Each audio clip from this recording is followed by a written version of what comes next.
দুর্ঘটনা না অনিচ্ছাকৃত খুন, পূজা পালের মৃত্যু তুলে দিল এই প্রশ্ন। ট্রাফিক নিয়মের তোয়াক্কা না করেই এই শহরে চলে অটো। গৌরীবরের ঘটনার পরেও দেখা গেল অনিয়মটাই নিয়ম। সবুজ হলুদ বাহন, 3 চাকার বিভীষিকা। ট্রাফিক বিধিতে যে অনিয়মই সম্ভব এই বাহনে পাবেন। একই রেজিস্ট্রেশনে একাধিক অটো চলার অভিযোগ ভুরি ভুরি। বহু চেষ্টাতেও পুরোপুরি লাগাম টানা যায়নি এই অনিয়মে। গ্যাস চালিত অটোয় নিয়ম ভেঙে ব্যবহার করা হয় রান্নার গ্যাসের সিলিন্ডার। চালকের লাইসেন্স, পলিউশন সার্টিফিকেট, বিমার বালাই নেই। हेडफोन नहीं होना चाहिए ना। ये बात निकाल दे क्या? बाथरूम शावर তোলা তো নিয়ম নেই। কি গো স্যার, ভুল হয়ে গেছে। ট্রাফিক আইন ভেঙেছেন এক চালক, তার মাসুল দিয়েছেন কলেজ ছাত্রী।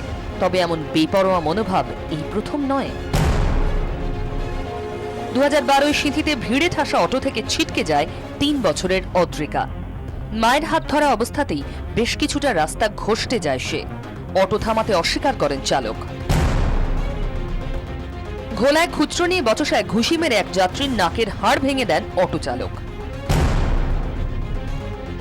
তারাতলায় খুচরো নিয়ে বচসায় অটো চালকের ঘুষিতে নাকের হাড় ভাঙে মহিলার।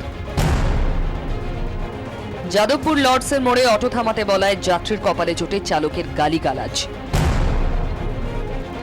নিউ টাউনে খুচরো নিয়ে বচসায় এক তথ্য প্রযুক্তি কর্মীকে লুট করার চেষ্টা করেন অটো চালক। পরে দলবল নিয়ে এসে মারধরও করেন। রাসবিহারীতে রুট নিয়ে বচসায় এক যাত্রীকে ইট দিয়ে মার অটো চালকের। বাবাকে বাঁচাতে গেলে মেয়ের শ্লীলতাহানি। পরে অভিযুক্তকে থানা থেকে ছাড়িয়ে নেওয়ার চেষ্টা ইউনিয়নের দাদাদের। ছবিটা বদলায়নি, এখনো একই রকম রয়েছেন অটো চালকরা।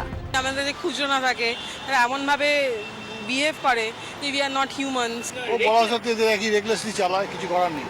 বলার পরেও তোরে টোটালি রেকলেস, ওরা টোটালি ওদের বেশিরভাগ তো লেখাপড়া জানে না, কোনো রকমের লাইসেন্স পেয়ে গেছে। এরা নিজেরও জীবনে মায়া মমতা নেই, প্যাসেঞ্জারের জীবনে ওদের কথা ভাবেও না ওরা। তাই প্রশ্ন উঠছে, পূজা পালের মৃত্যুকে দুর্ঘটনা বলা যায় কি, নাকি তা বহু অনিয়মের সম্মিলিত পরিণতি, অনিচ্ছাকৃত খুন? 24 ঘন্টার জন্য ক্যামেরা সুনীল মুদ্রার সঙ্গে ঋত্বিক মণ্ডলের রিপোর্ট, কলকাতা।